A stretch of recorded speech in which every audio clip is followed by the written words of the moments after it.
Yeah, life is funny. I remember when I day young, you know, my mates did school, and I saw they impregnate women up and down. Maybe I can't get 10 children, 16 grandchildren. I don't know where they did, so I'm not even they register. See life now.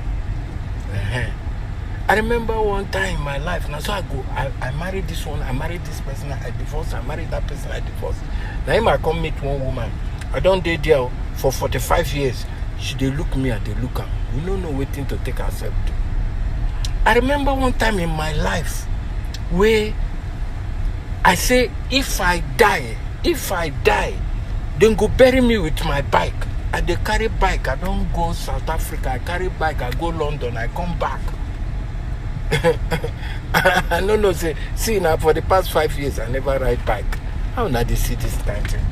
I remember one time again for my life where I get that. I should be able to sabi me that time. So I say, this is the last hair design I go do for my life. So my hair for my head begin to fall off. I say, God forbid. Instead, gorimapa. I remember one time where they be like, say, I go see Nyash, they shake. I say, this Nyash is a wonderful material. Look me now, my brick know the rise again. I mean, how now they see this kind of life? Because they think tire me.